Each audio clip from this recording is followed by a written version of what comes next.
Las sirenas aún resonaban cuando me arrodillé en aquel callejón, su chaqueta rosa tirada en la tierra, rota, con sangre en la manga. Mi hija había desaparecido. El olor a aceite, humo y lluvia llenaba la noche como un funeral para el que no estaba preparado.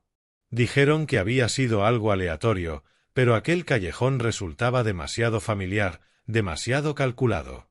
Todo empezó justo después del atardecer.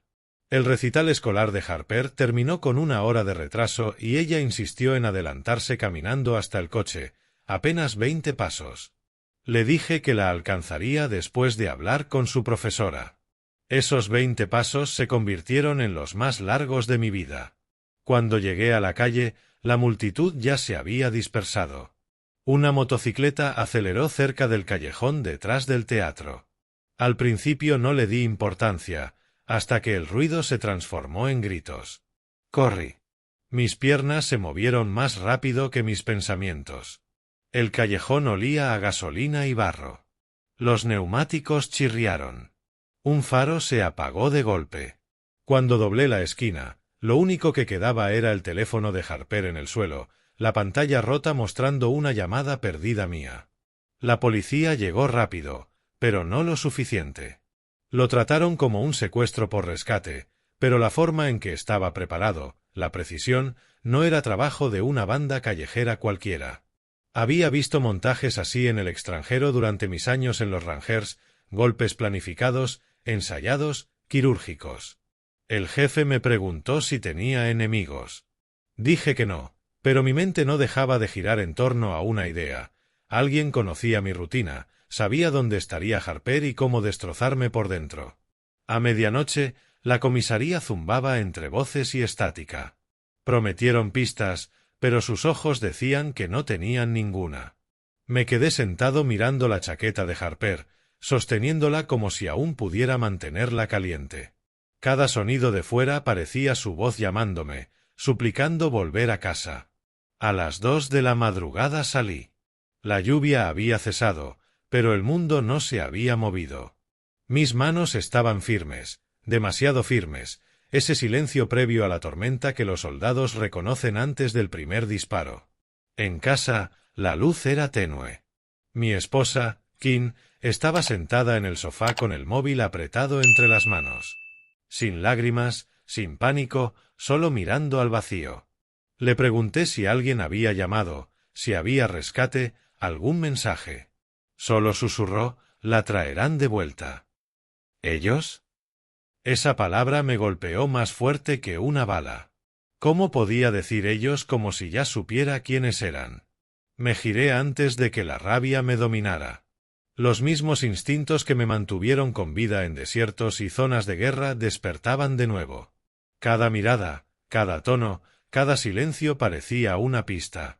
Al amanecer, la policía encontró la mochila de Harper tirada cerca de un polígono industrial a 20 minutos de la ciudad. Dentro estaban sus dibujos, su relicario y una servilleta de papel manchada de sangre con una dirección escrita en tinta negra. Esa dirección no era al azar. Era nuestro antiguo taller familiar, el mismo que quien me dijo que había vendido hacía años. El agente preguntó qué significaba. Dije que no lo sabía, pero por dentro mis manos temblaban, no de miedo, sino por un recuerdo, una foto que una vez vi en el cajón de Kim, un grupo de moteros, uno de ellos su ex, con la misma chaqueta que encontré cerca del callejón. Esto no era un secuestro, era un mensaje, y quien lo enviaba quería que recordara quién había sido. A la mañana siguiente de la desaparición de Harper, el aire en casa se sentía distinto, como si cada respiración pesara. El café se enfrió sobre la mesa. El barrio parecía igual, pero algo debajo había cambiado. Cuando pierdes a un hijo, el tiempo no avanza, solo da vueltas alrededor de la culpa. La policía acordonó el callejón, recogió huellas, entrevistó testigos y luego hizo lo de siempre, esperar a que algo pasara. Yo no estaba hecho para esperar. En algún lugar Harper tenía miedo, quizá estaba herida, quizá pronunciaba mi nombre en la oscuridad, y lo único que me rondaba la cabeza era la palabra que mi esposa había susurrado. Aquella mañana Kim evitaba mi mirada, su teléfono no se separaba de su mano. Cuando le pregunté si había comido dijo que no tenía hambre. Cuando pregunté por el viejo taller, cambió el tema a las novedades de la policía. Su voz se quebró, pero sus ojos seguían secos. Hay un tipo de silencio que dice más que cualquier grito, el que esconde secretos tras una respiración calmada. Al mediodía, el FBI se unió al caso por mi historial y la magnitud del secuestro. Fueron educados, formales, cuidadosos con el tono. Todos conocían mi pasado y sabían que no era un padre desesperado suplicando esperanza, sino el tipo de hombre capaz de construirla desde la nada y hacer que otros temieran perderla. Los agentes rastrearon cámaras cerca del teatro y la única imagen útil mostraba una moto negra con un emblema de calavera roja en el depósito y un piloto trasero roto. Esa marca no era casual. Pertenecía a una banda conocida años atrás como los Hijos de Hierro, desaparecida tras el arresto de su líder por extorsión y agresión. Su nombre permaneció enterrado en archivos policiales hasta que un agente lo leyó en voz alta: Ryder. El sonido me retorció el pecho. Quien había mencionado ese nombre una vez, al hablar de su pasado, un novio del instituto que supuestamente murió joven. Parece que los muertos tenían una forma curiosa de volver a montar. Esa noche llamé a un viejo amigo, Grant, con quien serví en el 75º Regimiento Ranger. No hizo preguntas, solo dijo: «Mándame los nombres». Al caer la noche tenía ubicaciones, enlaces policiales e información del mercado negro fluyendo por canales privados. A veces habla el dinero, otras el miedo. King se inquietaba viéndome caminar de un lado a otro y decía que estaba perdiendo la cabeza. No respondí. Sus manos temblaban al hablar y empezó a guardar botellas de vino arriba en vez de en la cocina. La distancia entre nosotros se agrandó más rápido de lo que pude detenerla. Llega un punto en que el amor se convierte en una sombra, permanece, pero ya no da calor. 3 días después del secuestro apareció un sobre en la puerta, sin sello ni remitente. Dentro había una sola foto del móvil, Harper sentada en el suelo, cuerdas alrededor de las muñecas, una pared sucia detrás. Sus ojos estaban abiertos, con un brillo de terror apenas perceptible, y escrito en rojo decía que estaba a salvo mientras guardáramos silencio. La letra era agresiva, irregular, con grasa de motor manchando el borde. Para cualquiera era una amenaza, para mí era una distracción de manual militar, mantenerte quieto mientras mueves las piezas. Esa noche me senté en la habitación de Harper, su cama aún olía a lavanda y cuadernos. Los agentes habían dejado todos sus dibujos en la pared, senderos de montaña que recorrimos juntos y uno mío con uniforme, debajo ponía mi héroe. Yo ya no pensaba como uno. Los héroes siguen reglas, los padres no. Usé el viejo portátil cifrado que no tocaba desde hacía años, conectado a una red de hombres que me debían favores.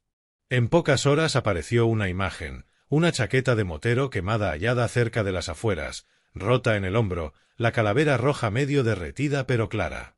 Provenía de un taller mecánico del distrito industrial, la misma zona de la dirección hallada en la mochila de Harper. Avisé a la policía, lo registraron como prueba y prometieron investigar. No esperé a nadie. Cerca de medianoche conduje solo hasta allí. Las carreteras se estiraban más allá de las luces de la ciudad hacia campos industriales vacíos. El aire olía a óxido y lluvia.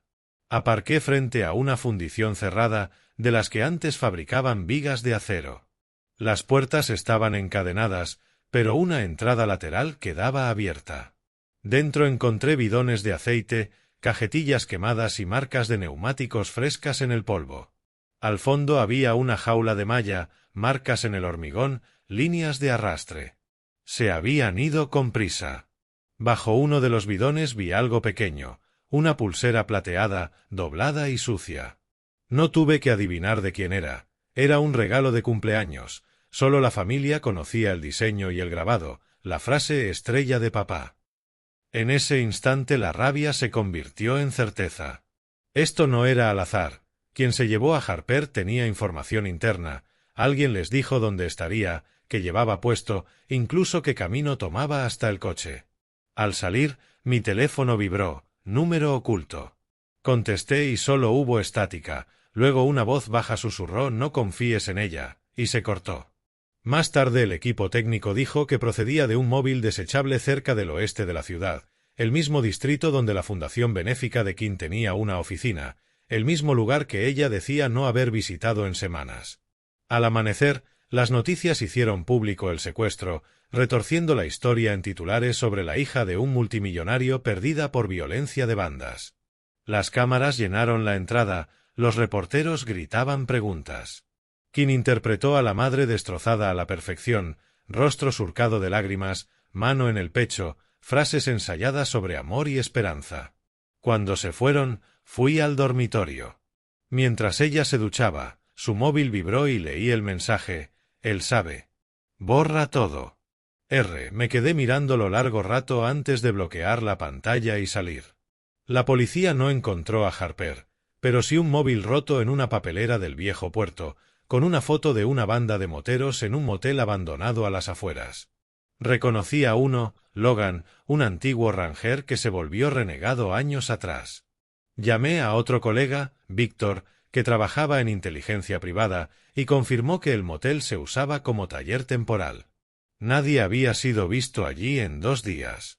Las piezas empezaban a encajar formando un patrón. Sentía la trampa cerrándose sobre quien estaba detrás y sobre mí.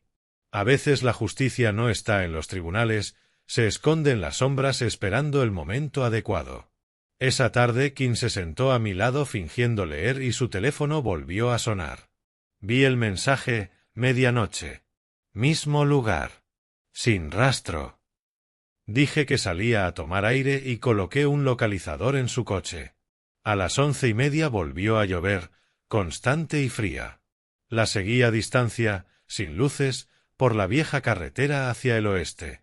Giró al polígono industrial, el mismo donde hallé la pulsera de Harper, aparcó tras un almacén y salió con la cara oculta bajo una capucha.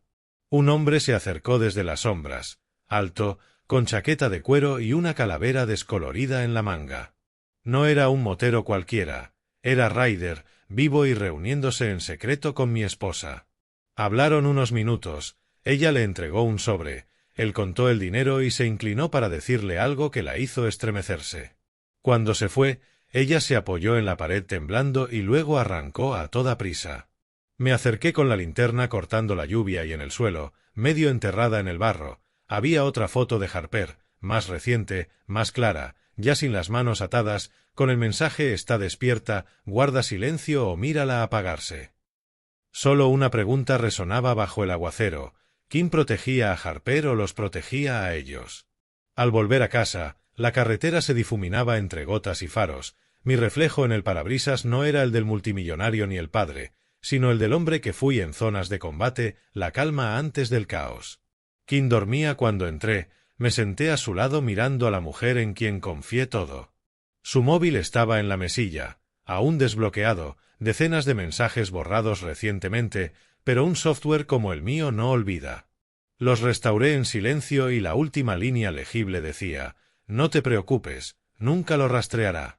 Haré que culpe a la banda. Eso bastó. Apagué la luz con el corazón firme, no por pánico, sino por propósito, el que solo regresa cuando todo lo demás ha sido arrebatado. El siguiente movimiento no sería de la policía, sería mío y esta vez no pediría permiso. La mañana llegó sin sol, el cielo parecía magullado. No había dormido. Los mensajes de Kim no me dejaban. Ella se movía como si nada, las noticias seguían mostrando el rostro de Harper, preparó café y hablaba suave, pero en su quietud había control. Me fui antes de que preguntara. Grant y Víctor me esperaban detrás de un restaurante al sur de la ciudad, olor a bacon y asfalto mojado. Grant desplegó los archivos, la banda de Ryder operaba por rutas del sur, movían piezas, armas y trapicheos, pero había rumores de un nuevo benefactor, alguien local, alguien rico. Víctor señaló un símbolo, la calavera con llama roja, marcada cerca del viejo taller. Los drones mostraron el SV plateado de Kim allí el día antes del secuestro. Algo dentro de mí se reordenó, la traición no solo duele, te redefine. Dije que quería a Harper en casa y que todo lo demás podía arder. Rastreando móviles desechables ubicamos a Ryder en un radio de 40 millas al oeste, tierras industriales abandonadas. Por la tarde regresé a la fundición a la luz del día y hallé marcas de pata de cabra de motos que llevaban a un almacén de madera, donde encontré un trozo de bandana ensangrentada, sangre que luego resultó ser de Harper. No avisé a nadie. En mi despacho empecé a mapear coordenadas, fechas y viajes de King. La coincidencia era perfecta. Al anochecer revisé fotos ocultas en su móvil, selfies nocturnos y una mano tatuada con la calavera roja sobre su hombro. Ella no estaba asustada, estaba allí por voluntad. Quizá al principio no, quizá pensó que era inofensivo, pero se volvió oscuro. Entonces recibí otro mensaje: ella ya no pertenece a tu mundo.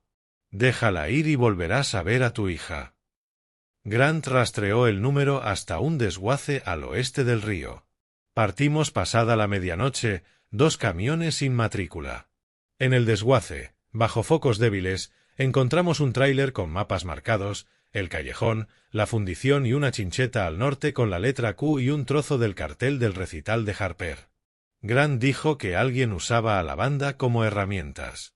Sonó un motor y desapareció. Víctor avisó de una transferencia de 50.000 desde la cuenta de King. Ella les pagaba. Volví a casa antes del amanecer, fingí no ver nada, revisé su portátil y hallé mensajes codificados a Ryder. El último decía: se acerca, acabadlo pronto. Aquella tarde volvimos a la fundición y en un cobertizo cerrado encontramos cemento quemado y cuerdas chamuscadas. En el suelo la suela medio derretida de una zapatilla infantil. Grant dijo con voz firme que había estado allí recientemente. Me arrodillé. La tierra se me quedó pegada bajo las uñas, mezclada con ceniza. Entre las cenizas encontramos una funda pequeña de cartón quemado, de esas donde se guardan fotos. Dentro, intacta pese al fuego, había una imagen de King sosteniendo a Harper cuando tenía 6 años, y encima, escrito con rotulador: dile adiós. Fue la primera vez que se me nubló la vista, no por lágrimas, sino por una contención pura y concentrada. Inspiré hondo. Años de disciplina empujaron todo de vuelta a su sitio. Si perdía el control en ese momento, perdería a Harper para siempre. Nos fuimos en silencio, pero al llegar a la carretera una moto negra rugió pasando desde detrás de los árboles. El motorista llevaba una chaqueta de cuero rota, una franja blanca, una calavera roja. Levantó la mano y algo brilló antes de lanzarlo contra nuestro coche. Grant dio un volantazo cuando el objeto golpeó el capó con estruendo y rodó al suelo. Un móvil desechable. La pantalla se encendió sola, el vídeo ya estaba reproduciéndose.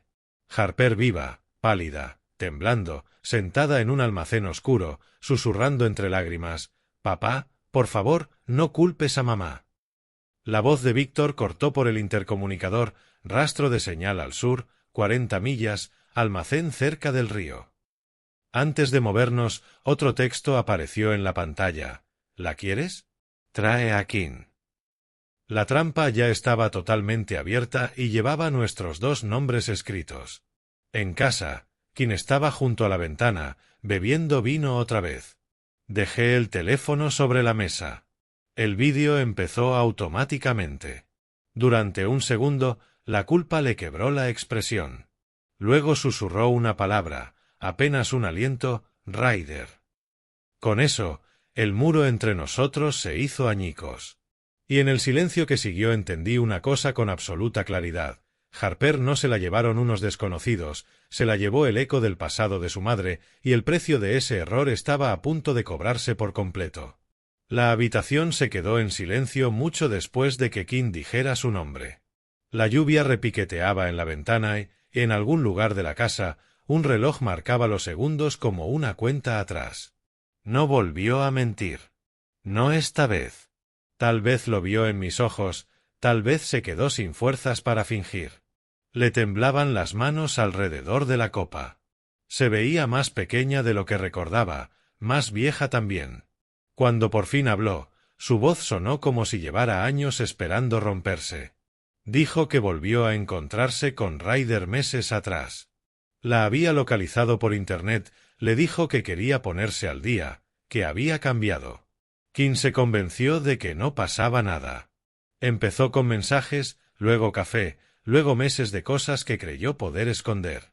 Cuando notó que yo empezaba a sospechar, entró en pánico. Ryder empezó a preguntar por nuestra vida, en qué trabajaba yo, si Harper seguía yendo al mismo colegio. King juró que nunca quiso que llegara tan lejos. Pero yo ya veía hacia dónde iba todo antes de que lo dijera. Ryder descubrió quién era yo, un soldado retirado, rico, con suficientes secretos como para arruinar a gente como él. Prometió asustarme, obligarme a recordar lo frágil que puede ser la vida. King creyó que estaba fanfarroneando, hasta la noche en que se llevaron a Harper. Se quedó ahí llorando, diciendo que no sabía que realmente iban a hacerle daño, que solo se suponía que era una advertencia. Esa palabra, advertencia, me resonó en el pecho como una bomba estallando bajo el agua. Dijo, Ryder quería dinero después, decenas de miles transferidos en silencio, lo suficiente para que yo me callara. El primer pago ya está enviado, y eso explicó las transferencias que Víctor había detectado. No levanté la voz. Una rabia así, a gritos, se consume demasiado rápido. En su lugar, le dije que se sentara. Cuando lo hizo, llamé a Grant y le dije que se preparara. Íbamos a encontrar a Harper esa misma noche. King rogó ir con nosotros, dijo que necesitaba arreglar lo que había hecho. La miré y acepté solo por una razón, ellos la habían pedido. Ya no creía en segundas oportunidades, pero sí en cumplir mi palabra ante una niña que me llamó héroe. Harper merecía algo más que silencio. Pasada la medianoche, salimos los tres en 2 vehículos, Grant delante y yo con King detrás. La lluvia se había detenido, pero una bruma baja se pegaba a la carretera. La ruta nos llevó a un complejo industrial junto al río. Viejos almacenes se alineaban junto al agua como dientes rotos.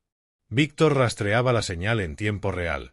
El móvil desechable del motorista seguía emitiendo desde un grupo de edificios al borde. No había movimiento fuera, pero sí firmas de calor dentro de uno de los almacenes grandes. El plan era simple: acercarnos sin ruido, cortar la luz, sacar a Harper y marcharnos. Había hecho rescates antes, pero este era distinto, cada latido sonaba más fuerte que el anterior. Al llegar a la valla le dije a King que se quedara en el coche. Grant cubría la retaguardia. En cuanto entramos, todo olía a aceite, óxido y neumático quemado. Unas pocas bombillas colgantes parpadeaban débilmente. En el centro del enorme espacio había una silla bajo un foco. Harper no estaba. En su lugar, un teléfono vibraba sobre el asiento. Lo cogí. Un mensaje apareció: mira detrás de ti. Un golpe metálico resonó cuando las puertas laterales se deslizaron y se cerraron. Fuera rugieron motores de moto, al menos 5. Grant maldijo entre dientes y se colocó junto a un pilar, el rifle listo, firme.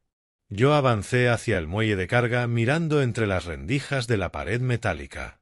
Los vi, hombres de cuero recortados por sus faros. Ryder estaba al frente, ya sin máscara, más viejo que en la foto que recordaba, pero con los mismos ojos fríos. Sujetaba a Harper del brazo. Ella parecía aturdida, la cara manchada de tierra. No estaba gravemente herida, solo aterrorizada. Ryder sonrió a través del cristal que nos separaba y movió los labios, como diciendo: «Sácala». Me giré y vi a King al final de la fila, temblando. Había ignorado todo lo que le dije y nos siguió dentro cuando no miraba. Los hombres de Ryder aceleraban, esperando. Grant murmuró por el comunicador que el refuerzo llegaba en 6 minutos. 6 minutos era una eternidad. Llevé a King hacia la puerta despacio. Ella susurró que hablaría con él, que él la escucharía. Estaba equivocada, pero la dejé creerlo. A veces una mentira es más fácil que la verdad cuando no queda tiempo. Las puertas se abrieron. Entró viento húmedo del río. Ryder avanzó con Harper aún atrapada en su agarre. Su sonrisa se ensanchó al ver a King. Ella dijo su nombre una vez, suave, rota. Ryder empujó a Harper hacia un hombre cercano y, por un instante, buscó la mano de King. Ella pareció 20 años más joven, de vuelta en el recuerdo que la arruinó. Entonces Grant gritó y el caos lo partió todo. Los focos del muelle se encendieron de golpe, cegando a los moteros. El dron de Víctor, sobre nosotros, soltó una pequeña granada cegadora justo entre las motos. Estalló una luz blanca. Motores rugiendo, gritos en la noche. Me lancé entre el humo, agarré a Harper y la apreté contra mí. Grant cubrió nuestra salida, derribó a 2 hombres antes de que siquiera levantaran las armas. King gritaba en algún lugar detrás, su voz cortando el ruido. Me giré lo justo para ver a Ryder agarrarla y arrastrarla hacia la orilla del río. Grant me gritó que me moviera, que sacara a Harper. No le hice caso. Le entregué a Harper y volví. La niebla del río lo tragaba todo en un gris espeso. Ryder tenía a King encañonada cerca del muelle, riéndose como alguien que ya lo había perdido todo y quería compañía en la caída. Ella repetía que lo sentía, que esto nunca debió pasar, que solo quería que parara. Por un segundo pensé que quizá la soltaría, hasta que la acercó para susurrarle algo al oído que la hizo estremecerse. Su mano se movió rápido, desesperada. Lo empujó hacia el borde justo cuando yo llegaba. El arma disparó una vez, luego 2. El eco rebotó en el agua y murió. Cuando el humo se disipó, Ryder había desaparecido, perdido bajo la corriente. King se desplomó en mis brazos, sangre bajándole por el hombro por un rasguño. No paraba de negar con la cabeza, diciendo que no quiso, que intentó detenerlo. Grant llegó corriendo, Harper a salvo detrás de él. A lo lejos sonaban sirenas, el sonido de una salvación que llega tarde. Cargué a King hasta el camión. Ella preguntaba una y otra vez si Harper estaba bien. Harper solo miraba, en silencio, las lágrimas abriéndose camino por la suciedad de su cara. Cuando por fin vio a su madre sangrando, se pegó más a mí y susurró, «Vámonos a casa». Nos alejamos mientras las luces policiales teñían el cielo de rojo y azul. El almacén ardía despacio, una columna de humo retorciéndose en la noche. King sobrevivió, pero algo en ella no volvió. Apenas habló después de esa noche, se pasaba horas sentada trazando líneas invisibles sobre las vendas de su brazo. Harper dejó de dibujar. Dejó de llamarme héroe. A veces los niños entienden cosas que ojalá no entendieran. Le dije a la policía que Ryder se ahogó, aunque no apareció ningún cuerpo. Lo registraron como presuntamente muerto, pero en el fondo yo sabía que hombres así no desaparecen tan fácil, vuelven cuando el mundo deja de mirar. Cuando todo volvió a estar en silencio, encontré una nota deslizada por debajo de nuestra puerta, «Esto no ha terminado, Ranger». Las letras estaban escritas con la letra de King. Los días tras el rescate pasaron a cámara lenta, como si el mundo hubiera perdido el color. La casa estaba callada, casi sagrada en su silencio. King se quedó en el cuarto de invitados, hablando solo cuando era necesario. Harper casi no salía de la cama.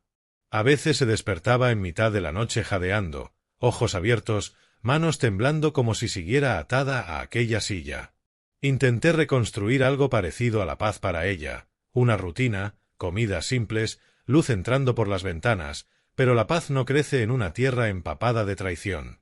Cada sonido, cada sombra, era un recuerdo que regresaba reptando. La policía cerró informes en una semana, sin arrestos, sin pistas. Hallaron un zapato de Ryder en la orilla, pero no su cuerpo. La banda se disolvió de la noche a la mañana, los miembros se dispersaron con otros nombres. El caso se enfrió en el papel, pero no en mi mente. Grant vino con novedades. Algunos hombres de Ryder habían sido vistos cruzando fronteras con identificaciones falsas. Uno fue detenido e interrogado y dijo algo que al principio no encajó. Nos contrataron. No era por la niña. Grant se inclinó sobre mi escritorio y bajó la voz. Dijo que alguien les pagó para enviar un mensaje, para asustarte, para verte cómo se te caía todo. Le pregunté quién. No lo sabía, pero dejó una pista. Cuentas de pago transferidas a través de un intermediario offshore bajo un nombre en clave, El Zorro. Se me revolvió el estómago al recordar que ese era el apodo del consultor empresarial de King, un hombre que ella decía que gestionaba todas las transferencias de su fundación. Todo en mí quiso creer que ella no seguía ocultando algo, pero la evidencia ya tenía su propia voz y sonaba más fuerte que la lealtad. Esa noche me senté en el porche mientras la lluvia volvía a rayar los cristales. Harper dormía arriba, su respiración suave e irregular a través del vigilabebés que reinstalé. Mi teléfono vibró una vez. El mensaje de Víctor decía: «Tengo algo». El zorro retiró 50.000 hace 2 días. La misma cuenta que pagó a los moteros. Mi pulso se volvió lento. A veces la calma significa claridad. La gente cree que la venganza arde caliente, pero no, es fría, organizada, casi quirúrgica. Conduje hasta el edificio de oficinas que King usaba para su fundación. Estaba vacío, el cartel medio arrancado, polvo sobre las puertas de cristal. Dentro, el despacho del director tenía carpetas por el suelo, cajones entreabiertos. En el escritorio, una placa: Consultor Colin Brooks, firma Fox Management. Detrás de un armario, escondido junto a un enchufe, había un pendrive pegado con cinta a la pared. Me lo guardé y salí antes de que alguien me viera. En casa, mientras King dormía bajo el zumbido de la medicación nocturna, descifré el pendrive. Archivos y más archivos, transferencias, pagos offshore, notas escritas por Colin. Un asunto de correo me dejó helado. Ha vuelto a contactar. Nuestro cliente quiere pruebas. Adjunto, una foto. El primer momento en que King se reencontró con Ryder, sentados en una cafetería sonriendo. La marca de tiempo era de 2 meses antes del secuestro de Harper. Debajo, un mensaje de Colin a Ryder: «Se doblará fácil. El dinero compra culpa». Esa línea lo decía todo. Reenvié el archivo a Grant y borré rastros. Al día siguiente visité la empresa de Colin con otro nombre. La recepcionista ni levantó la vista cuando dijo que estaba fuera de la ciudad de manera indefinida. Eso significaba huido, no ausente. Huyó porque ya sabía que alguien venía. Al mediodía Víctor llamó. Rastreó otro pago por cuentas de respaldo de Colin, directo a una casa segura usada por los hombres de Ryder. La dirección apuntaba a un pueblo fronterizo pequeño a 2 horas al norte, cerca de las montañas. Hice la mochila antes de poder echarme atrás. King se despertó cuando cerraba la cremallera. Su voz estaba cansada. «¿Te vas otra vez?» Le dije que sí. No preguntó por qué, quizá porque ya sabía qué respuesta obtendría. Harper bajó las escaleras en silencio. Se veía frágil, pero más fuerte de lo que esperaba. Cuando le dije que tenía que ocuparme de gente mala, asintió despacio, se acercó y me abrazó por primera vez desde que todo se rompió. No dijo nada, pero su fuerza decía todo. «Por favor, vuelve». Conduje mucho después de anochecer, los faros cortando carreteras de bosque interminable. Al llegar a las afueras del pueblo, Grant me esperaba cerca de una gasolinera con 2 hombres de su unidad privada. Me lanzó un auricular, entrada silenciosa, sin ruido salvo que sea necesario. Tenía esa firmeza militar que había echado de menos, estructura en medio del caos. La casa segura estaba detrás de una funeraria tapiada.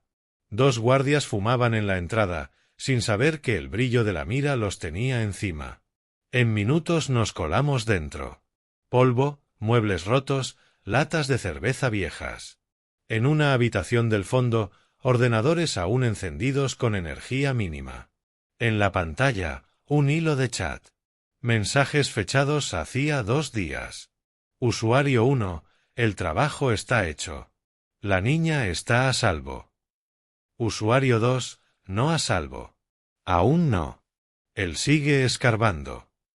Usuario 1, ella no hablará. Usuario 2, no importa. Las órdenes siguen. Él cae el siguiente. El usuario 2 se llamaba Zorro. Grant copió los archivos mientras yo revisaba una caja de fotos junto al escritorio. 20, quizá más. Todas me tenían a mí, entradas de aeropuerto, registros del coche, cada lugar que había visitado desde el secuestro. Alguien me llevaba siguiendo desde mucho antes de que esto empezara. Este juego no había terminado, solo estaba subiendo de nivel. Salimos antes del amanecer, la luz fría trepando por las montañas.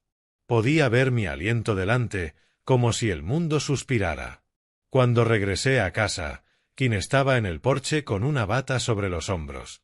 No preguntó a dónde fui. Solo miró hacia la calle y dijo, suave, da igual lo lejos que corras, algunos fantasmas siempre te siguen. Por un segundo pensé que hablaba de Ryder, pero al girarse hacia mí, sus ojos tenían otra cosa, miedo. Tal vez por fin entendió que los fantasmas ya no nos perseguían, que nosotros estábamos caminando directo hacia ellos. Más tarde ese día recibí un mensaje sin remitente, solo 3 palabras parpadeando en la pantalla, mira al juez. Ese nombre no era casual. Significaba Mason, mi aliado más antiguo de mis tiempos de Ranger, el juez federal que construyó su carrera limpiando casos como este. No había hablado con él desde antes de que Harper desapareciera. En la traición los patrones se repiten, los amigos se convierten en sospechosos, los aliados se confunden con enemigos, y en ese instante, mirando ese mensaje, supe que la siguiente guerra no se libraría con balas, se libraría con la verdad. El despacho de Mason estaba en un viejo juzgado del centro, de esos donde todo huele a historia, a cera, a polvo y a papel más grueso que la propia verdad. No lo veía desde hacía meses, no desde el recital de Harper. Cuando me vio al otro lado del vestíbulo de mármol, su expresión parpadeó, no fue sorpresa ni calidez, fue cansancio. Me saludó con su tono calmado de siempre y preguntó cómo estaba Harper. La pregunta me cortó. Le dije que estaba en casa, recuperándose. Lo que no le dije fue que yo venía con preguntas capaces de romper todo lo que un día confiamos. Cuando la puerta se cerró detrás de nosotros, la sala se sintió más pequeña. Sus estanterías estaban llenas de expedientes, nombres de casos mezclándose como sangre. Mason siempre había sido mi ancla, un hombre de ley, de orden, el único que me ayudó a reconstruirme cuando dejé los Rangers. Pero algo en sus ojos cambió cuando mencioné al zorro. Su tono se volvió cuidadoso, ensayado. Dijo que nunca había oído ese nombre, pero sus hábitos lo delataron. El tic junto a su mandíbula, el movimiento de un papel que no hacía falta mover, pequeñas señales de un hombre acorralado por su propia verdad. Deslicé el pendrive por su escritorio. Tu tribunal firmó las órdenes de protección para una de estas empresas pantalla, offshore desde hace años, la misma matriz enviando dinero al zorro. No lo tocó. No le hizo falta. Su silencio era la respuesta. Tras una pausa larga, Mason se recostó y soltó un aire que sonó a rendición. Dijo que los moteros no eran el verdadero problema, que eran músculo contratado para clientes cuyo dinero no podía ver la luz del día. Le tembló la voz cuando pronunció un nombre que no esperaba volver a oír. Ryder antes hacía cobranzas para una red más grande. El consultor de tu esposa no solo lavaba dinero, estaba comprando silencio, silencio político. Le pregunté quién pagaba. La voz de Mason bajó, han llegado más allá de lo que crees. Yo ayudé a enterrar algunos casos una vez. Tú no debías formar parte de esto. Pero cuando tu pasado volvió a cruzarse con el suyo a través de Kim, decidieron recordarte quien construyó el suelo sobre el que levantaste tu imperio. No me gustaban los acertijos. Le pregunté de frente si estaba implicado. No contestó. Antes de que pudiera presionarlo, un empleado llamó a la puerta y rompió el hilo delgado que sostenía la verdad. Mason deslizó el pendrive en su cajón, sonrió apenas y dijo que volviera más tarde, pero sus ojos gritaban «Sal de aquí». El viento cortaba el aparcamiento como acero. Mi teléfono vibró. Grant tenía movimiento. El coche de Kim acaba de salir de la ciudad, rumbo norte. Y el rastreador del teléfono de Harper va con ella. No tenía sentido. Harper se suponía que estaba en casa, dormida. Me salté semáforos en rojo para volver. La entrada estaba vacía. Arriba, la habitación de Harper estaba fría, su mochila había desaparecido. En la mesilla había una nota doblada, tenía que verla. Cada sombra de esa casa volvió a sentirse viva. Kim se suponía demasiado rota para conducir lejos y aún así se había marchado horas antes sin decir palabra. Grant me alcanzó cerca de la autovía. Los semáforos se convertían en manchas. La señal del teléfono de Harper se movía hacia el oeste, otra vez zona industrial, el lugar donde la rescatamos la vez anterior. Esa idea me cortó la respiración. Era el mismo ciclo repitiéndose como si nunca hubiéramos escapado. En las afueras vimos el coche de su madre, faros tenues, aparcado junto a un motel viejo tragado por enredaderas. Harper estaba en el asiento del copiloto, cabeza baja, llorando. Kim estaba fuera, junto a la puerta del conductor, discutiendo con un hombre que al principio no veía, hasta que su voz se abrió paso con el viento. Ryder. Así que no se había ahogado y ella no me lo había dicho. Su risa era baja, cruel. «Ha vuelto por mami», dijo, burlándose. «Has criado a una valiente». Grant indicó posiciones de apoyo con gestos silenciosos, los mismos de nuestros días de Ranger. Salí despacio, las botas hundiéndose en el barro. Cada paso latía en mis oídos, constante, distante.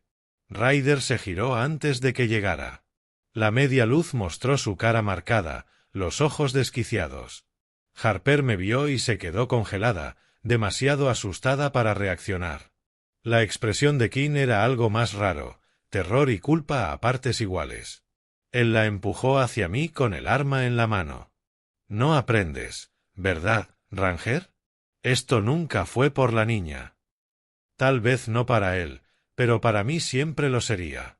Antes de que pudiera soltar otra frase, unos faros cortaron el suelo empapado de lluvia. 3 coches de policía frenaron en seco.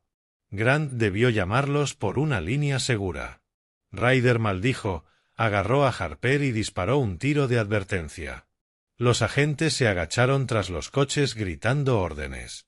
Pero Harper le mordió la mano, no por fuerza, por desesperación. El arma se desvió medio latido. Ese medio latido bastó. Grant lo derribó y yo tiré de Harper detrás de mí. El arma volvió a disparar. Metal resonando, otro grito y luego silencio. Cuando todo se aclaró, Ryder estaba tirado sobre la grava embarrada, respirando, pero destrozado.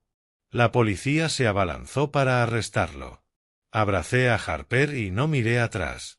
Horas después, en el hospital, Kim tenía otra vez el hombro vendado. La bala de Ryder le rozó el mismo sitio que antes. La ironía cruel de la vida. Me miró una vez, con los ojos hundidos. «Nunca quise que llegara tan lejos», susurró. No respondí. Ya no quedaba nada que decir. Harper estaba a salvo, al menos físicamente, pero había algo en el peso de su silencio que era aún más denso que antes. Apenas habló con los médicos, solo repetía una pregunta una y otra vez: ¿por qué mamá volvió con él? No había una respuesta limpia, solo errores demasiado profundos para explicarlos. Mason me llamó a la mañana siguiente. Ryder seguía vivo y apenas empezaba a soltar nombres a los federales.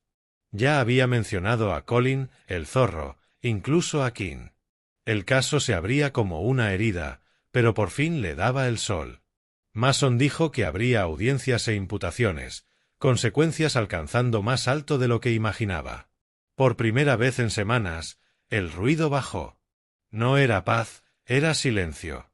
Harper volvió a casa, dormida de verdad esta vez. Su mano apretaba la mía mientras las máquinas pitaban constantes a nuestro lado. La vi respirar y entendí lo que cuesta de verdad la venganza. Te quita la vida 2 veces, una cuando la empiezas y otra cuando la terminas. Y aún así una parte de mí sabía que no era el final, porque en algún lugar, detrás de muros de prisión o archivos del gobierno, alguien había escrito esta historia antes de que empezara y acababa de perder a su primer jugador. Los pasillos del juzgado retumbaban como catedrales el día que entré, suelos pulidos, luz fría, gente susurrando como si la verdad tuviera que colarse a escondidas entre la seguridad.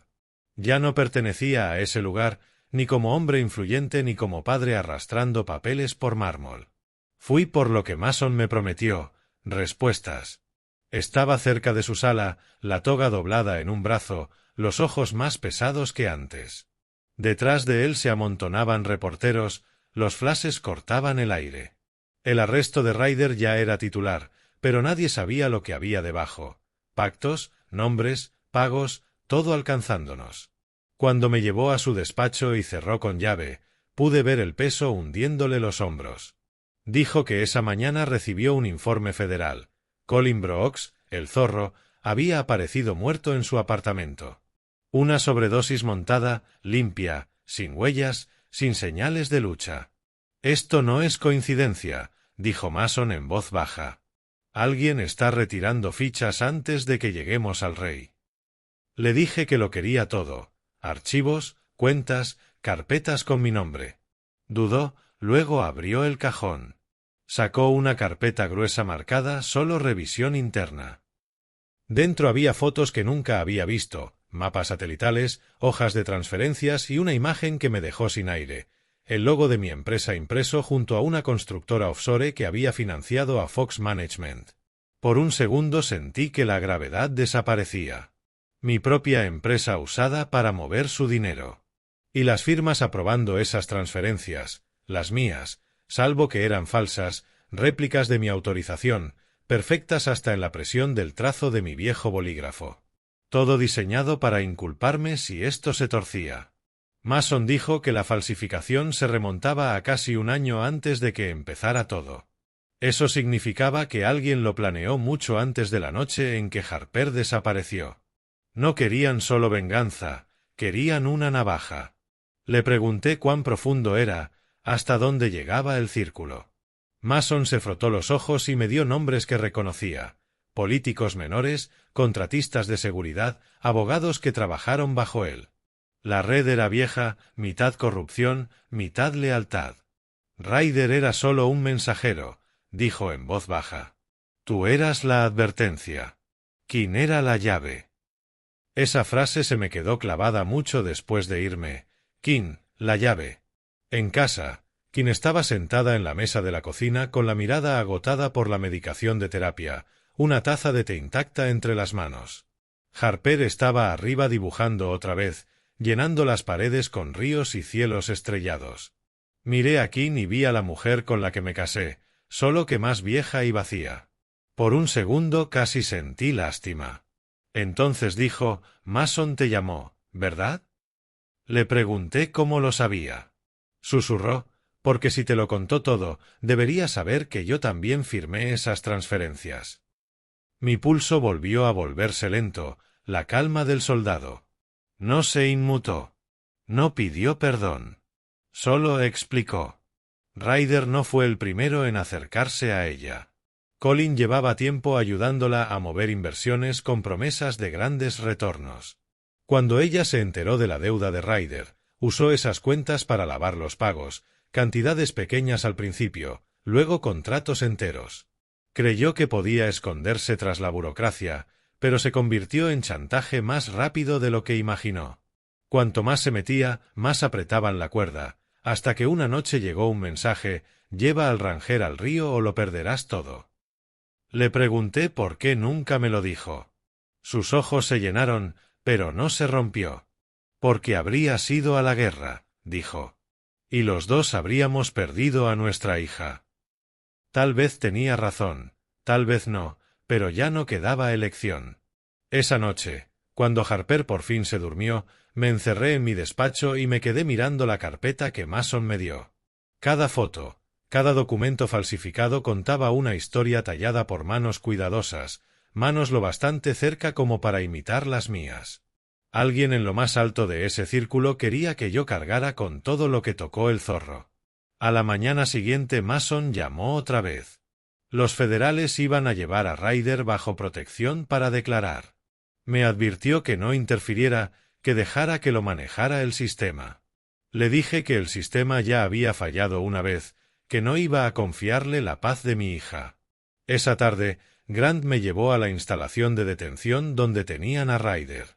Dijimos a los guardias que veníamos a verificar información del proyecto de enlace con los Rangers. No lo cuestionaron. Las credenciales viejas aún abrían puertas. Cuando entré en la sala de interrogatorios, Ryder levantó la mirada entre moratones y vendas, con la sonrisa intacta. Esperaba odio. Vi diversión. Qué elegante volver a verte, murmuró, tosiendo una risa. Supongo que el juez ya te puso al día. Le pregunté cuánto tiempo trabajaba para ellos. Se rió. El suficiente para saber que tu esposa no era la única a la que les gustaba romper. ¿Crees que esos contratos judiciales tuyos estaban limpios? Llevan años lavando sangre a través de tus cuentas. Tú simplemente no quisiste mirar. Me costó todo no saltar sobre la mesa. La mano de Grant en mi hombro me ancló. Ryder se inclinó, lo llaman palanca. Todo el mundo tiene algo que perder. Lo tuyo era una familia. Le ofrecieron seguridad por silencio. Ella cambió miedo por lealtad. Y entonces dijo algo para lo que no estaba preparado. Tu juez, Mason, es el siguiente en cargar con todo. Ya montaron otra carpeta, una que lo clava a él. Odian los cabos sueltos. Ya había dicho suficiente. Pero cuando me giré para irme, habló otra vez, más bajo. ¿No ves lo hondo que llega esto? Les da igual que yo hable. Ya consiguieron lo que querían, una grieta en ti. Tú harás el resto por ellos. Esa noche Mason llamó. Su voz estaba rota. Agentes registraron su casa, decían haber encontrado rastros de cuentas offshore bajo sus credenciales, exactamente lo que Ryder había advertido. Mason repetía una frase: están reescribiendo la historia en tiempo real. Y la llamada se cortó. Me quedé a oscuras un buen rato. Fuera, el trueno avanzaba por las colinas, lento, pesado. Harper se despertó de otra pesadilla llamándome. La sostuve hasta que dejó de temblar. Con su voz pequeña dijo algo nuevo. Cuando estaba allí, uno de ellos dijo: mamá no tenía que estar aquí. Dijeron: venían a por ti. Se durmió antes de que pudiera preguntarle más. Así que era eso. Yo no era daño colateral. Yo era el objetivo. El secuestro, la traición, las falsificaciones, todo era una jugada larga para arruinarme. King era su instrumento, Mason su limpieza, Ryder su mensajero. Todo encajó, cada sombra tomó forma completa. Ya no estaba enfadado. El enfado era demasiado pequeño. Esto era traición convirtiéndose en guerra. Por la mañana, empaqué lo necesario: discos duros, copias, pruebas, un teléfono sin registrar. Grant esperaba fuera. Me preguntó si estaba seguro. Asentí. Terminamos lo que empezaron. Las semanas siguientes fueron un caos silencioso. Seguimos rastros a través de redes pantalla, enlazando cada transferencia que salía de mis empresas. Cuanto más bajábamos, más claro se volvía. La operación tenía un cuartel general, una fachada de un viejo conglomerado energético en Washington, con cuentas en 5 continentes. No podíamos destruirlo por la vía legal, desaparecería antes de que los papeles llegaran al juzgado, pero sí podíamos exponerlo. Víctor hackeó el servidor interno. Aparecieron notas de Mason grabadas años atrás, una especie de confesión. En su diario nombró a 3 hombres detrás del dinero, nombre en clave Echelon. Movían su imperio con consejos corporativos falsos, con la justicia como teatro mientras la verdad quedaba enterrada. Cuando le pregunté a Mason por qué lo dejó escrito, su respuesta llegó en un buzón de voz grabado días antes de su arresto: porque alguien tiene que saber el infierno que construye la lealtad. La noche antes de la audiencia, King me encontró en el estudio. Dijo que quería testificar para limpiar lo que quedara de su nombre. Tal vez esta vez lo decía en serio. Una parte de mí quería creerlo. Harper escuchaba desde la escalera, lágrimas bajándole por la barbilla al darse cuenta de que su madre era la razón por la que volveríamos al juzgado. Antes del amanecer condujimos hacia allí, Grant delante, Víctor listo. El sustituto de Mason, el juez Frascher, abrió la sesión. Afuera, las cámaras destellaban como tormentas. Cuando King subió al estrado, se oía cada latido en la sala. Lo contó todo: la relación, el chantaje, las amenazas, los pagos, las mentiras. Terminó mirando directo a la cámara y diciendo: La primera puerta que abrí me costó mi familia. La última la abrí para liberarlos. Afuera vi cómo el mundo se movía. Las cadenas emitieron los clips, los titulares corrieron, los teléfonos no dejaron de sonar, y el cimiento de ese imperio silencioso empezó a temblar. Los días se hicieron semanas de investigaciones. Pusieron a King bajo custodia protegida. Mason fue exonerado después de que entregamos las grabaciones a los federales. Echelon desapareció, como era de esperar, archivos borrados, miembros bajo tierra. Pero al menos sus espejos se rompieron a la luz. Una tarde Harper dibujó otro cuadro, nuestra familia junto a un río, sol sobre agua tranquila. Por primera vez, su sonrisa parecía real. Me preguntó si ya estábamos a salvo. Le dije, quizá aún no, pero cerca. Al acostarla, su mano pequeña apretó la mía. Vas a dejar de pelear pronto, ¿verdad? Asentí. Pronto. Pero con la verdad, no dejas de pelear cuando lo pierdes todo. Parás cuando el silencio por fin pesa más que la justicia. El viento se coló entre los árboles, nubes oscuras rodando hacia el oeste, otra tormenta levantándose más allá de la vista. Miré el horizonte y supe que esta historia no era solo de una familia, era hasta donde llega la gente para sobrevivir a las mentiras que construyó.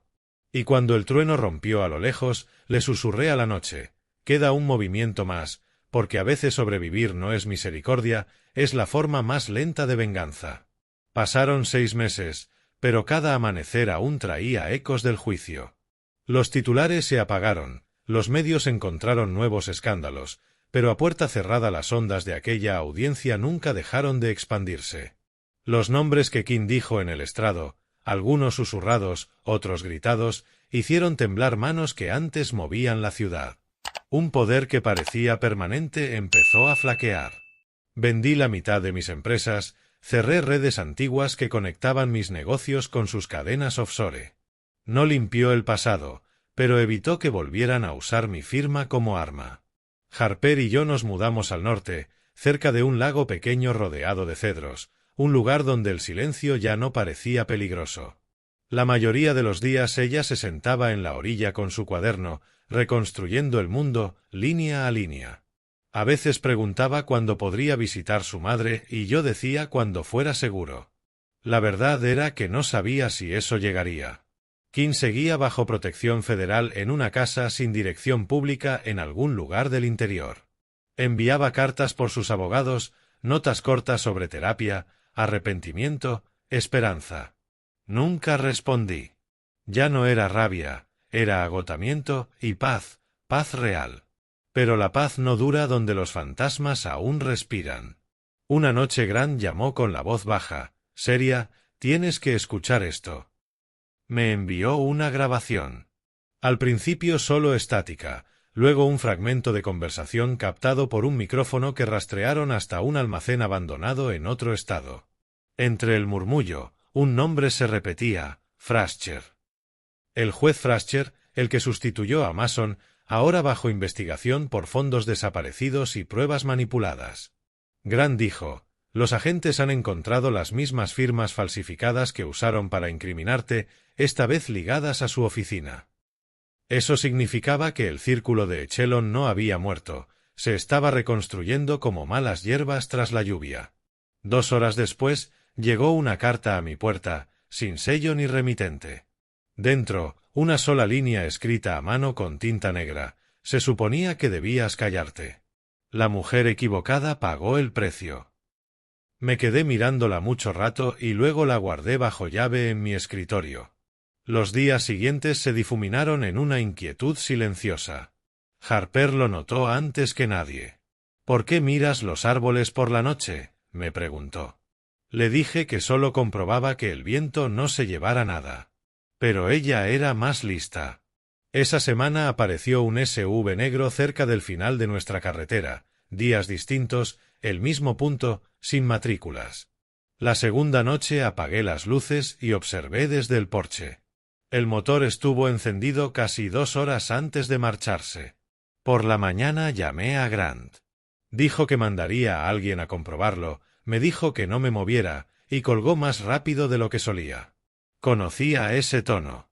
Ya estaba moviéndose con patrones silenciosos que yo no debía ver. La ansiedad me arañó todo el día. Incluso Harper notó mi mutismo. Intentó distraerme con dibujos y me enseñó uno que acababa de terminar, una montaña alzándose detrás del lago, una mujer con vestido blanco en la orilla.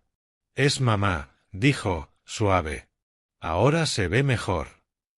El detalle me golpeó, lo mucho que se parecía a Kim, incluso la cicatriz en el hombro. Le pregunté dónde la había visto. Harper se encogió de hombros. «Ayer vino una señora. Dijo que te conocía. Me dijo que mamá ahora está a salvo». Se me heló el estómago. Esa tarde llamé a los agentes que supervisaban el programa de Kim.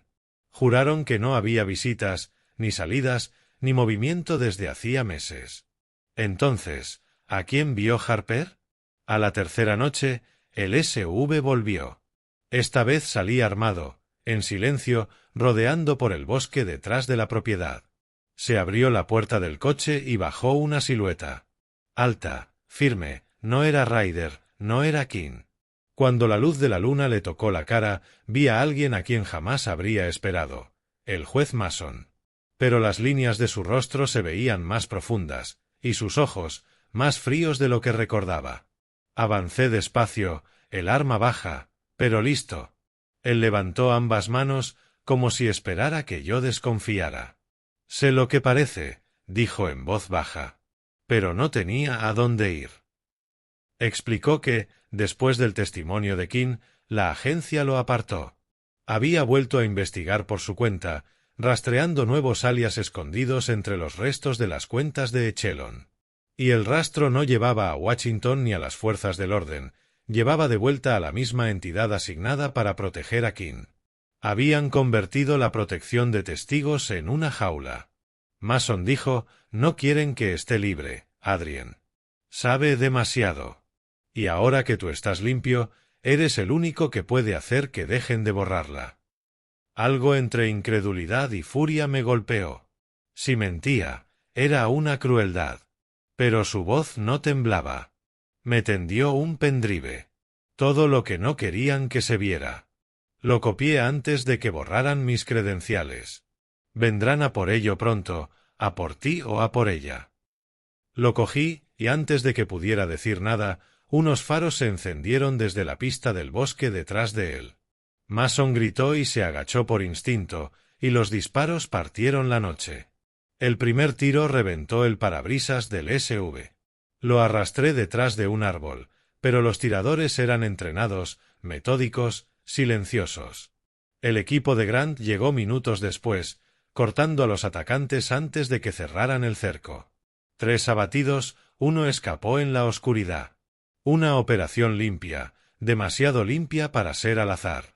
Cuando terminó, Mason sangraba por un hombro, pero seguía vivo. «Te dije que vendrían», jadeó, agarrándome la muñeca. «Protege a tu hija. Protege a Kim si puedes. Y lo demás, no dejes que lo borren otra vez». Los hombres de Grant lo llevaron a una casa segura y yo me fui después con el pendrive sellado en la guantera. Dentro del archivo había vídeos, libros de cuentas, memorandos de seguridad, todo detallando contratos financieros ligados directamente a una empresa privada de inteligencia, la misma que gestionaba programas federales de testigos. Estaban lavando presupuestos de custodia en cuentas fantasma. Habían convertido la protección de testigos en un mercado negro de silencio. Cada persona protegida era otra póliza de seguro, y el nombre de Kim estaba arriba del todo, marcado para liquidación. Me quedé en la oscuridad mirando la pantalla hasta que los números dejaron de ser números. Entonces una carpeta me llamó la atención, con fecha de hacía 5 días. Dentro había imágenes de una cámara de tráfico cerca de un muelle. Me quedé congelado al verla, Kim caminando hacia un barco custodiado por 2 hombres con traje. No estaba bajo vigilancia como decían. La estaban moviendo. Al amanecer volví a hacer la mochila. Esta vez no podía arriesgarme a llevar a Harper, así que la dejé bajo la protección de Grant, su maleta pequeña lista con ropa y cuaderno de dibujo. No se resistió, solo me miró con la brutal honestidad de un niño y dijo: «Tráela a casa de verdad esta vez».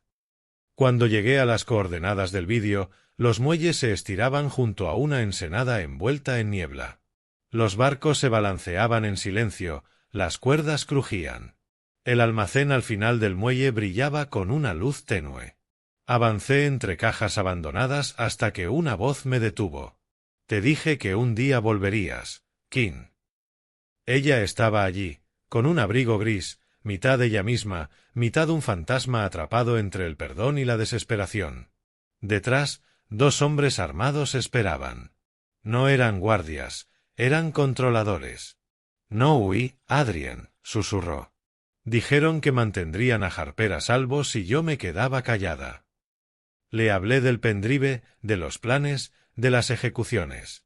A ella le fallaron las rodillas cuando entendió lo que significaba, que el mismo sistema que decía protegerla la había convertido en cebo otra vez. Antes de que salieran más palabras, gritos resonaron fuera. El equipo de Grant entrando. El pánico recorrió a los controladores. Sonaron disparos sobre el agua, aves estallando desde los árboles.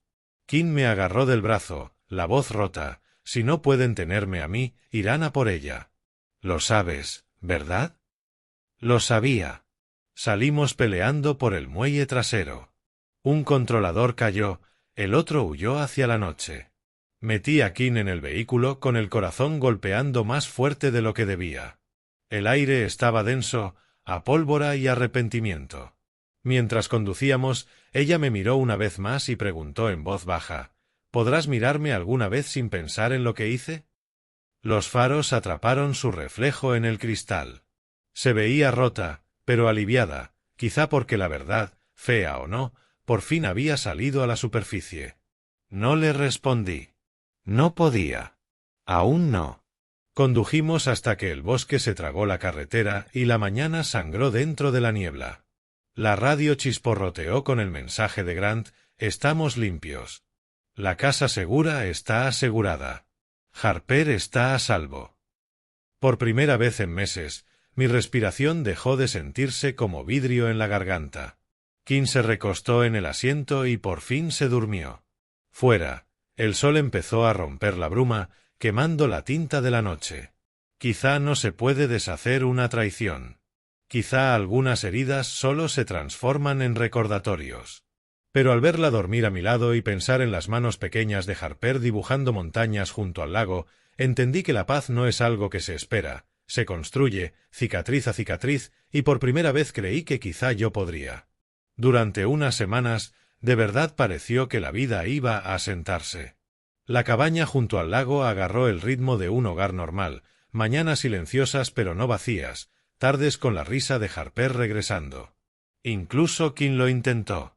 Se quedaba casi siempre dentro, leyendo, dibujando con nuestra hija, evitando las ventanas como quien aprende a respirar después de salir a la superficie demasiado rápido. Pero lo normal nunca fue nuestro por mucho tiempo. La paz no borra la memoria, solo espera la siguiente llamada. Llegó una tarde mientras Harper pintaba en el porche. El nombre de Grant apareció en mi pantalla, su voz cortante: «Tenemos un problema. La casa segura de Mason fue atacada hace 1 hora. Los archivos desaparecieron. Un hombre muerto. Mason ha desaparecido». Ni contesté, solo miré a Kim. Ella ya lo había oído. Se le fue la sangre de la cara, como si el cuerpo lo supiera antes que la mente. Esa noche me senté fuera mirando el lago. El viento corría frío sobre el agua, arrastrando hilos de niebla. Pensé en todos esos años enseñando a soldados a esperar antes de golpear, a usar el silencio como arma. Y entendí que el silencio se había convertido en una jaula. Quizá la justicia no era paciencia. Quizá era movimiento. Volví dentro, abrí el cofre bajo mi cama, documentos antiguos de Ranger, permisos de armería de retirado y los discos cifrados que Víctor me había dado. Uno contenía detalles de la red de inteligencia que seguía operando en la sombra, la capa que se hacía llamar División 12. Y enlazaba directo con la misma entidad que había intentado borrar a Kim. Grant llamó otra vez antes del amanecer. «Seguro», ¿Hermano? Si empezamos esto, no hay vuelta atrás. Le dije que ya no quedaba nada a lo que volver. El plan no era guerra, era exposición. La División 12 se alimentaba de secreto y silencio, y yo les iba a quitar ambas cosas. El equipo de hackeo de Víctor cabía en una bolsa de deporte. Conduje hacia el sur mientras el mundo dormía. Kim insistió en venir pese a mis protestas. Si esto termina, quiero ver cómo termina, dijo. Llegamos a las afueras de Washington al caer la noche. Desde la colina sobre la Interestatal 66, las luces de la ciudad latían como una máquina viva. Víctor nos esperó en una torre abandonada, su pelo gris mezclándose con la bruma del amanecer. Ya están en alerta, dijo. Pero tenemos unos 6 minutos en cuanto atraviese su cortafuegos. Nos movimos rápido. Dentro, Víctor redirigió antenas para emitir el paquete de datos por redes públicas, medios, plataformas cifradas, incluso canales abiertos del gobierno. Cuando me hizo la señal, inserté el pendrive. Los archivos de la División 12 se volcaron: nombres, alias, pagos, encubrimientos, jueces, agentes, senadores, todos atados a la misma corrupción que le robó la inocencia a mi hija. Entre el flujo, un nombre parpadeó: Frascher. Grant sonrió de lado. Lo sabía. Entonces sonó la alarma. Nos habían encontrado antes de lo esperado. Faros en la carretera de acceso. SUVs negros acercándose rápido. Víctor gritó: 5 segundos, justo cuando las balas destrozaron los muros exteriores. El cristal estalló. Polvo en el aire. Kim se agachó a mi lado cubriéndose la cabeza. Le agarré la mano sin pensar. Fue instinto, no perdón. La carga llegó al 100%. Víctor arrancó el pendrive y destrozó el terminal. Salimos por la salida secundaria a través del viejo hangar. Los disparos pararon tan de golpe como empezaron. Grant asomó por la esquina. Quedaba un solo SUV, motor encendido, puerta abierta, sin conductor. Solo un teléfono en el asiento, la pantalla brillando con una frase: ¿recuerdas el río? Volví a sentir el frío. La voz de Ryder cosida a mi mente. ¿Podía seguir vivo? No. Yo lo vi caer. Pero el mensaje era deliberado, un resto de la misma amenaza renaciendo con otras bocas. Cuando tomamos la carretera principal, las sirenas sonaban por toda la ciudad. La filtración se había vuelto viral. Mi teléfono explotó de mensajes: periodistas, investigadores, viejos aliados, incluso enemigos que de pronto querían hablar. Los secretos de la División 12 ya no eran suyos. Llegamos a un punto seguro en la colina donde las luces de la ciudad tocaban el horizonte. Víctor miró su dispositivo y sonrió apenas. Funcionó. Todo está fuera. Ya no pueden esconderse. Grant se apoyó en el vehículo recuperando el aliento. ¿Y ahora qué? Miré el perfil de Washington, brillando como una corona rota. Ahora veremos si la verdad todavía significa algo. Días después, de vuelta en la cabaña, por fin pareció que la batalla podía haber terminado. Redadas federales barrieron la capital, congelaron cuentas, imputaron a funcionarios. Los informes lo llamaron el colapso silencioso. Por primera vez, los poderosos eran los que suplicaban luz. Y aún así la victoria no se sentía como triunfo, se sentía como quietud. Por las noches, a veces Harper se dormía junto a la chimenea mientras Kim leía a su lado. Yo cazaba fragmentos de risa, suaves, inseguros, curándose despacio. Eran lo más cerca que estuve de la paz desde el callejón. Una tarde encontré a Harper junto al lago, dibujando bajo un atardecer naranja. Levantó la mirada y preguntó: ¿de verdad se acabó? Le dije que sí, aunque una parte de mí no lo creía. Más tarde, al entrar en casa, Kim estaba junto a la cocina, el pelo recogido como antes de que todo empezara. Me miró largo rato y dijo: antes creía que el perdón era el final de algo. Ahora creo que es solo el principio. Asentí. Tal vez tenía razón, porque toda historia de venganza termina enfrentándose a una verdad más silenciosa. No trata de destruir, trata de soltar. Pasaron semanas. Las audiencias del gobierno se ampliaron. Mason reapareció para testificar, vivo pero marcado. Dijo nombres que ni siquiera estaban en los archivos. La empresa de Grant recibió reconocimientos por destapar la corrupción. Víctor desapareció en otro continente, como siempre prometía. ¿Y yo? Me quedé junto al lago, construí un muelle pequeño con mis manos, esperé a que el mundo olvidara mi nombre. Y entonces una mañana llegó una carta, sin marca de vuelta, la misma letra de meses atrás. El pulso se me disparó al abrirla. Dentro, una frase en tinta irregular: nos robaste el silencio. Te quitaremos la paz.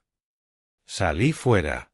La nota se arrugó en mi puño mientras miraba el agua tranquila donde Harper y King estaban sentadas junto al muelle dando de comer a los pájaros. El aire estaba inmóvil, perfecto, como si la vida por fin quisiera comportarse. Guardé la nota en el bolsillo y sonreí de todos modos, porque por primera vez entendí que las amenazas solo importan si eliges el miedo por encima de vivir. Podían volver, pero se encontrarían con un hombre que ya perdió todo lo que valía la pena morir y encontró algo más que valía la pena proteger. Esa noche hice un juramento, silencioso pero definitivo: no más guerras, no más justicia con ruido, solo legado. El arte de Harper colgaría en paredes que nunca conocerían la oscuridad. Mi historia no acabaría con un arma ni con fuego, acabaría con calma. Que el mundo de fuera se quemara en ceniza, el mío se mantendría entero. La carta no salió de mi abrigo. La llevé semanas, doblándola y desdoblándola hasta que la tinta se apagó en los pliegues. Nos robaste el silencio. Te quitaremos la paz ya no sonaba como amenaza, sonaba como profecía, porque la paz no dura cuando demasiada gente ha pagado por ella. El caso federal contra King se abrió a mediados de agosto, con más seguridad que cualquier juicio que hubiera visto. Las cámaras invadían las escaleras, funcionarios llenaban los bancos, los reporteros buscaban el siguiente giro para imprimirlo bajo titulares llamativos. Para ellos, ella era el rostro del escándalo. Para mí, seguía siendo la mujer que un día metía notas escritas a mano en la fiambrera de nuestra hija. Harper y yo nos sentamos al fondo. Ella llevaba la misma bufanda lavanda que King le compró por su último cumpleaños, la que decía que era su armadura. Le dije que no tenía que venir, pero negó con la cabeza: necesita ver que ya no tengo miedo. Cuando King entró, todas las cabezas se giraron. El blanco de su traje la hacía parecer casi sin peso. Sin maquillaje, sin joyas, solo el desgaste del tiempo alrededor de los ojos. Nuestros corazones habían vivido años distintos desde la noche del callejón. Y al verla sentarse en ese estrado, no pude evitar recordar a la mujer a la que prometí proteger. La fiscalía la pintó como el enlace voluntario entre agentes corruptos y redes criminales de contrato. Tenían pruebas, transferencias, mensajes, incluso sus admisiones grabadas. El testimonio de Mason ayudó, dejando claro cómo la habían usado como peón y también como cómplice. Cuando le tocó hablar, no miró al público ni a las cámaras, solo a Harper. Su voz salió suave pero firme: hice todo lo que me dijeron. Tomé decisiones que creí mías. Pero la verdad es que solo seguí obedeciendo al miedo. Y entonces dijo algo que silenció hasta a los reporteros: no pido perdón. Solo pido que mi hija nunca herede mi cobardía. El fallo final del juez trajo lo que todos esperaban: 5 años bajo custodia benigna, con libertad condicional cooperativa por colaboración federal. Cuando el mazo cayó, los labios de King temblaron entre alivio y derrumbe. Harper se quedó quieta a mi lado hasta que el alguacil llevó a su madre junto a la barandilla. Entonces se levantó y la abrazó, rápido, feroz, sin defensas. La gente alrededor jadeó como si hubiera visto un acto de gracia imposible. King, entre lágrimas, susurró: tú me salvaste a mí, no al revés. Ese momento se me clavó más profundo que cualquier herida. Al salir, las cámaras me rodearon con preguntas sobre moralidad, perdón, el héroe, el multimillonario. No contesté. Solo dije una frase que cerró el ruido: la justicia no siempre parece venganza. A veces parece resistencia. Las semanas avanzaron hacia el inicio del otoño. El viento se volvió más frío sobre el lago. La risa de Harper regresó, menos frágil. Construimos un invernadero pequeño juntos, idea suya. Las plantas son una prueba silenciosa de que la vida perdona el clima. Cada tarde nos sentábamos dentro, la luz derramando oro sobre el cristal, y la paz empezaba a tomar forma en algo vivo. Grant vino una vez. Víctor mandó palabra desde el extranjero de que los restos de la División 12 seguían siendo cazados. Y Mason escribió una carta de renuncia al Congreso, diciendo que la ley nunca debería llevar cadenas hechas de su propio orgullo. Por un tiempo pareció que habíamos llegado al final, hasta que una mañana, a mediados de septiembre, el lago tembló bajo palas de helicóptero. No era policía. Helicópteros negros, de tipo militar, demasiado cerca, y luego se alejaron. El correo llegó esa tarde.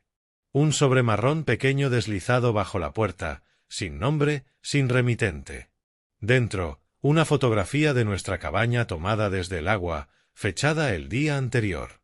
Y debajo, en la misma tinta irregular, legado negado. Grant no pudo rastrear el origen.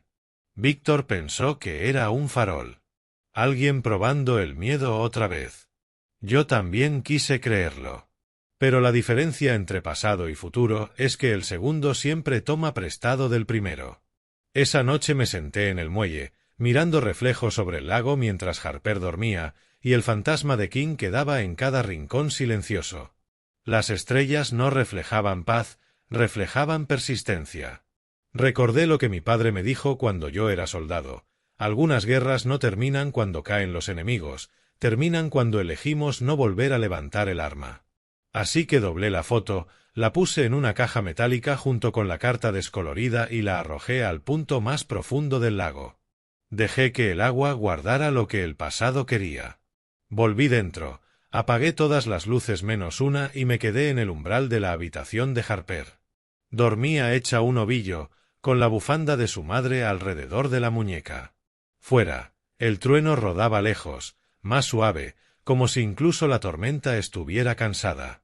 Quizá de eso se trataba, no de victoria ni castigo, sino de calma, la que ganas después de perderlo todo y aún así elegir vivir. Mañana traería titulares y ruido, pero esa noche, por el tiempo que durara, la casa volvió a sentirse como un hogar. Y eso significaba que la lucha había terminado. La noche después de la tormenta, el lago se veía más calmado que en meses. La superficie estaba plana, plateada, atrapando el brillo de estrellas moribundas. Era un silencio que no venía de la paz, venía del cansancio cediendo al fin. Harper estaba junto al muelle, los pies rozando el agua, el cuaderno en las rodillas. Dibujaba el reflejo de las montañas. Cuando miré de cerca vi 3 figuras en el dibujo. Un hombre, una mujer y una niña pequeña, los 3 de la mano bajo un cielo abierto. Se dio cuenta de que lo miraba y sonrió. No es un dibujo de despedida, dijo. Es uno de comienzo. Detrás, las luces de la cabaña se apagaban mientras el amanecer empezaba a formarse. El aire olía a pino y madera mojada. La noche anterior, King había llamado desde su centro de rehabilitación. Su terapia estaba funcionando y la liberarían antes por buen comportamiento. Su voz sonaba más firme que en años, no culpable, no rota, solo esperanzada. Tal vez eso era suficiente. Le dije a Harper que su madre quizá podría visitarnos pronto. Ella asintió sin miedo por primera vez. Creo que se merece Sol otra vez, dijo. Nos quedamos allí hasta que la primera luz rompió el horizonte. Y en esa quietud frágil entendí lo que todo esto había costado y lo que había dejado. La venganza quemó cada rincón de mi vida, pero entre ese humo encontré algo que valía la pena conservar, no justicia ni control, sino la verdad silenciosa de que un amor roto puede reconstruirse, no perfecto, pero más fuerte en sus cicatrices. Cuando hicimos las maletas para dejar el lago para siempre, Harper guardó sus dibujos en una sola carpeta y me preguntó si estaba listo para volver a una vida normal. Sonreí y le dije, quizá nunca estuvimos destinados a ser normales, solo a estar enteros. Al bajar por el camino de tierra, el último vistazo al agua mostró nuestras siluetas borrándose en la niebla de la mañana, el recuerdo final cerrándose. El pasado quedó enterrado bajo ese lago, sellado con una verdad que nadie podría borrar otra vez. Antes de irnos, Harper se giró y preguntó en voz baja: «Papá, ¿crees que la gente que nos hizo daño siente lo que sentimos nosotros?» Me quedé un instante, el motor zumbando, el peso de los años entre respiraciones. «Quizá», dije. «Y si no, ese es su castigo». Y ahora, al contarte esta historia a ti, a los que escucharon cada desgarro, cada giro, cada oración silenciosa, solo tengo una pregunta. Si el perdón llamara a tu puerta después de todo el dolor, ¿la abrirías o lo dejarías fuera esperando? Dímelo en los comentarios. De verdad quiero leerte. Y una cosa más. Si has estado aquí desde la primera parte, si sentiste cada latido de esta historia, muéstrale un poco de cariño, toca el botón de me gusta con suavidad y suscríbete si quieres viajar conmigo por más historias humanas, crudas, dolorosas y sanadoras, porque esto no es el final, es una promesa. Nos veremos pronto en otra historia, otra tormenta, otra lucha que termina en paz. Hasta entonces, cuídate y recuerda, el silencio puede doler, pero también puede curar.